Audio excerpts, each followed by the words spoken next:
Doctor Gautam R Chaudhary ಬೆಂಗಳೂರಿನ ಪ್ರಸಿದ್ಧ ವೈದ್ಯರು, ಸಮಾಜ ಸೇವಕರು. ಸಾವಿರಾರು ರೋಗಿಗಳಿಗೆ, ನಿರಾಶ್ರಿತರಿಗೆ ಇವರೇ ಸಂಜೀವಿನಿ. ಸುಮಾರು 30 ವರ್ಷಗಳ ಕಾಲ ರೋಗಿಗಳಿಗೆ, ಬಡವರಿಗೆ ವೈದ್ಯೋ ನಾರಾಯಣ ಹರಿಯಾಗಿ ಭರವಸೆಯ ಬೆಳಕಾಗಿದ್ದಾರೆ.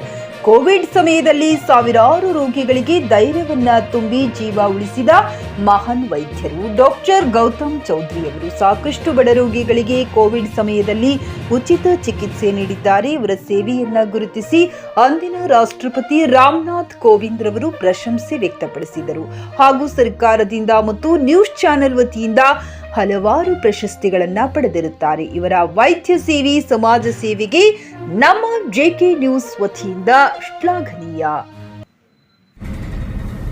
ನಮಸ್ಕಾರ ವೀಕ್ಷಕರೇ, ನೀವು ನೋಡ್ತಾ ಇದ್ದೀರಾ ಜೆಕೆ ನ್ಯೂಸ್. ಭ್ರಷ್ಟರ ಪಾಲಿನ ಸಿಂಹ ಸ್ವಪ್ನ ಜೆಕೆ ನ್ಯೂಸ್. ಈ ದಿನ ಒಂದು ಆರೋಗ್ಯದ ಸಂಚಿಕೆ, ಒಂದು ವಿಶೇಷವಾದ ಕಾರ್ಯಕ್ರಮ. ನಮ್ಮೊಟ್ಟಿಗೆ ಇದ್ದಾರೆ ಡಾಕ್ಟರ್ ಗೌತಮ್ ಚೌಧರಿ ಸರ್. ಯಾಕಂದ್ರೆ ಸಾಕಷ್ಟು ಒಂದು ನಾವು ಕಂಡಂತೆ ಸಾಮಾಜಿಕ ಜಾಲತಾಣದಲ್ಲಿ ಯಾವುದೇ ಸ್ವಾರ್ಥಕ್ಕಾಗಿ, ಲಾಭಕ್ಕಾಗಿ ಅವರು ಮಾಡದೆ ಜನರ ಹಿತಕ್ಕಾಗಿ, ಜನರ ರಕ್ಷಣೆಗಾಗಿ, ಆರೋಗ್ಯಕ್ಕಾಗಿ ಅವರು ಮುಂಚೂಣಿಯಲ್ಲಿರ್ತಾರೆ. ನೀವು ನೋಡ್ತಾ ಇರ್ತೀರಲ್ಲ ಸಾಮಾಜಿಕ ಜಾಲತಾಣದಲ್ಲಿ. ನಾವು ಕಂಡಂತೆ ಕೋವಿಡ್ ಒಂದು ಪ್ಯಾಂಡಮಿಕ್ ಒಂದು ಸಿಚುವೇಶನ್ ಅಲ್ಲಿ ಸಾಕಷ್ಟು ವೈದ್ಯರು ಅವರದೇ ಆದಂತ ಒಂದು ಶ್ರಮ ಪಟ್ಟು ಕೆಲಸ ಮಾಡಿದ್ದಾರೆ. ಅದಕ್ಕೆ ಕಾಲದಲ್ಲಿ ಯಾವ ರೀತಿ ಒಂದು ನಮ್ಮ ಒಂದು ಜೀವನಕ್ಕೆ, ಆರೋಗ್ಯಕ್ಕೆ ಉತ್ತಮವಾದ ಸಲಹೆಗಳನ್ನು ನಾವು ಪಡೆದುಕೊಳ್ಳಬೇಕೆಂಬುದಾಗಿ ವೈದ್ಯರ ಬಳಿ ಕೇಳೋಣ. ಸರ್ ನಮಸ್ಕಾರ. ಸರ್, ಮೊದಲನೇದಾಗಿ ಮಕ್ಕಳ ಬಗ್ಗೆ ತುಂಬಾ ತಮ್ಮ ಆರೋಗ್ಯವಾಗಿರ್ಬೇಕೆಂಬುದು ಆರೈಕೆಯನ್ನು ತೆಗೆದುಕೊಳ್ತೀರಾ. ಅದೇ ರೀತಿ ಯಾವ ರೀತಿ ಇರಬೇಕೆಂಬುದಾಗಿ ನಮ್ಮ ಅಭಿಷೇಕರಿಗೆ. ಸಾಮಾನ್ಯವಾಗಿ ಬೇಸಿಗೆಯಲ್ಲಿ ಪ್ರತಿಯೊಬ್ಬರಿಗೂ ತೊಂದರೆ ಆಗುವಂತ ವಿಷಯ ಏನಂದ್ರೆ ಈ ನೀರು ಮತ್ತು ಆಹಾರದಿಂದ. ನೀರು ಮತ್ತು ಆಹಾರ ಯಾವ ರೀತಿ ಅಂದ್ರೆ, ಈಗ ನಾವೇನಾಗತ್ತೆ, ಹೊರಗಡೆ ಹೋಗಿರ್ತೀವಿ, ದಾಹ ಆಗುತ್ತೆ, ಎಲ್ಲೆಂದ್ರಲ್ಲಿ ನೀರು ಕುಡಿಯೋಕೆ ಪ್ರಯತ್ನ ಮಾಡ್ಬಿಡ್ತೀವಿ. ಸರ್, ನೀರು ಸಿಗದೆ ಹೋದ್ರೆ, ನೀರೇನಾದ್ರೂ ಕಲುಷಿತವಾಗಿದ್ರೆ ನಾವು ಈ ಟೈಫಾಯ್ಡ್ ಕಾಯಿಲೆ ಆಗ್ಬೋದು, ಕಾಲರಾ ಕಾಯಿಲೆ ಆಗ್ಬೋದು, ವಾಂತಿ ಭೇದಿಗಳಾಗ್ಬೋದು. ಸಾಮಾನ್ಯವಾಗಿ ಇದು ಬೇಸಿಗೆಯಲ್ಲಿ ಕಂಡು ಬರುವಂತದ್ದು.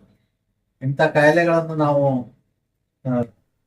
ತೊಂದರೆಗೆ ಒಳಗಾಗಬಾರ್ದು ಅಂದ್ರೆ ನಾವು ಮನೆಯಿಂದಾನೇ ನೀರನ್ನು ತೆಗೆದುಕೊಂಡು ಹೋಗೋದು ಒಳ್ಳೆಯದು.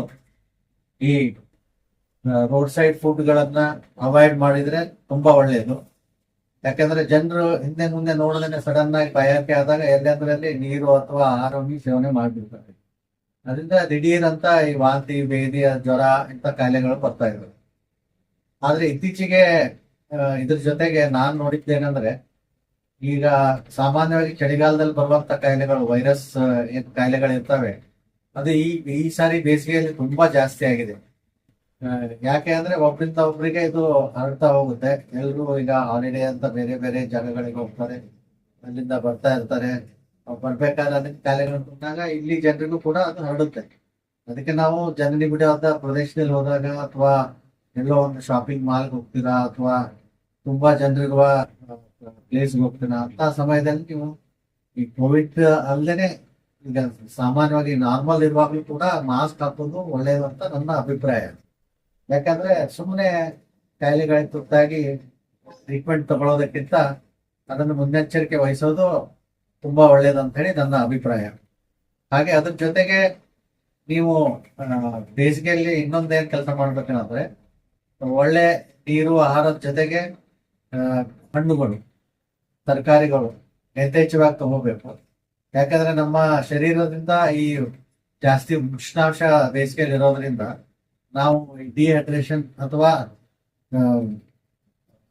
ನೀರಿನ ಅಂಶ ಕಡಿಮೆ ಆಗಿ ನಾವು ಕಾಯಿಲೆಗಳಿಗೆ ತುತ್ತಾಗ್ತಾ ಇರ್ತೀವಿ. ಈ ಸುಸ್ತು, ತಲೆ ಸುತ್ತು, ಮತ್ತೆ ಮೈಕೈ ನೋವು, ಕೀಲ್ ನೋವುಗಳು ಸಾಮಾನ್ಯವಾಗಿ ಇವೆಲ್ಲ ಕಂಡು ಬರುವಂತದ್ದು. ಇಂಥದ್ದನ್ನೆಲ್ಲ ನಾವು ಜಾಸ್ತಿ ಈ ವಯಸ್ಸಾದವರು ಅಥವಾ ಮಕ್ಕಳಲ್ಲಿ ಕಂಡು ಬರ್ತವೆ. ಯಾಕಂದ್ರೆ ಮಕ್ಕಳು ಮತ್ತೆ ಹಿರಿಯರಿಗೆ ಈ ನೀರಿನ ಅವಶ್ಯಕತೆ ಮತ್ತೆ ಒಳ್ಳೆ ಪೌಷ್ಟಿಕ ಆಹಾರದ ಅವಶ್ಯಕತೆನೂ ಕೂಡ ಇರ್ತದೆ. ಅದಕ್ಕೆ ಅಂಥದ್ರಲ್ಲಿ ನೀವು ಹಿರಿಯರು ಮತ್ತು ಮಕ್ಕಳ ಮೇಲೆ ವಿಶೇಷವಾದ ನಿಗಾ ಇಟ್ಟು, ವಿಶೇಷವಾಗಿ ಒಳ್ಳೆ ಆಹಾರ ಮತ್ತೆ ನೀರನ್ನು ಕೊಟ್ಟು ಕಾಪಾಡ್ಕೊಳ್ಬೇಕು. ಅದ್ರ ಜೊತೆಗೆ ತಾವು ಕೂಡ ಈ ಬಿಸಿಲಲ್ಲಿ ಓಡಾಡ್ಬೇಕಾದ್ರೆ ಈ ಛತ್ರಿಗಳನ್ನು ಯೂಸ್ ಮಾಡೋದಾಗ್ಲಿ, ಅಥವಾ ತುಂಬಾ ಬಿಸಿಲಿರೋ ಸಮಯದಲ್ಲಿ ತಾವು ಹೊರಗಡೆ ಹೋಗದೆ ಇರೋದು ಉತ್ತಮ ಅಂತ ಹೇಳಿ ನನ್ನ ಅಭಿಪ್ರಾಯ. ನಿಮ್ಮ ಮಕ್ಕಳ ಉಜ್ವಲ ಭವಿಷ್ಯಕ್ಕಾಗಿ ಶ್ರೀ ಶಬ್ರ ರೇಣುಕಾ ವೀರ ಗಂಗಾಧರ ಶಿವಾಚಾರ್ಯರ ಮಾರ್ಗದರ್ಶನದಲ್ಲಿ ನಡೆಯುತ್ತಿರುವ ಶ್ರೀ ಶಿವಯೋಗಿ ವಿದ್ಯಾಲಯ ಶಾಲೆಯಲ್ಲಿ ದಾಖಲಾತಿ ಪಡೆಯಿರಿ.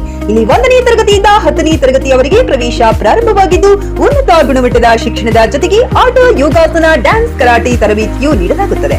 5ನೇ ತರಗತಿಯಿಂದ 10ನೇ ತರಗತಿಯವರೆಗೆ ವಸತಿ ಸೌಲಭ್ಯವೂ ಕೂಡ ಲಭ್ಯವಿದೆ. ನುರಿತ ಶಿಕ್ಷಕರಿಂದ ಬೋಧನೆ ನೀಡಲಾಗುತ್ತದೆ. ಎಸ್ಎಸ್ಎಲ್ಸಿಯಲ್ಲಿ ಈ ಶಾಲೆಯ ಫಲಿತಾಂಶವು 100%ವಾಗಿದೆ. ಹಾಗಿದ್ರೆ ತಡೆಯಾಕೆ? ಇಂದೇ ಭೇಟಿ ನೀಡಿ ಶ್ರೀ ಶಿವಯೋಗಿ ವಿದ್ಯಾಲಯ, ಹುಮ್ನಾಬಾದ್. ಹೆಚ್ಚಿನ ಮಾಹಿತಿಗಾಗಿ ಸಂಪರ್ಕಿಸಿ 8747071091 ಅಥವಾ 9164643288.